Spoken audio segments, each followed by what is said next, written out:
বিদেশি এই ক্যাটালগটি লক্ষ্য করুন। এই ক্যাটালগ অনুযায়ী আমরা এই যে আলমারিটা তৈরি করছি, এখানে দেখতে পারেন এখানে 6 ফিট বাই 7 ফিট এই আলমারিটি আমরা তৈরি করছি। এটা আমাদের অর্ডার ছিল। এটা চিটাগাং সেগুন কাঠের তৈরি আলমারি। আমরা ক্যাটালগ অনুযায়ী মালটা তৈরি করছি এবং কাস্টমার কিছু কাস্টমাইজ করছেন, সেই কাস্টমাইজ আমরা দিয়ে দিয়েছি। ভিডিও দেখতে পাচ্ছেন এখানে যে ক্যাটালগে যেটা আপনি দেখতে পাইছেন, দেখেন হুবাহু আলমারি বানানো হয়েছে এবং এটার মুকুটের ডিজাইনটা এবং এর সাথে ম্যাচিং করে আমাদের খাটও আছে। ওই ক্যাটালগে দেখতে পাচ্ছেন আপনারা, এই খাটটা দেখতে পাইছেন। এই সেম টু সেম আমরা একটা খাট বানাইছি, শোরুমে স্টকে আছে।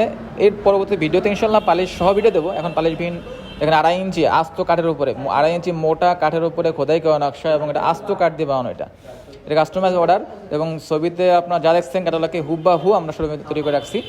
এটা চলে যাবে ইনশাল্লাহ পালিশের পরে। পালিশের পরের ভিডিওটা আমরা আপনাদের শেয়ার করবো।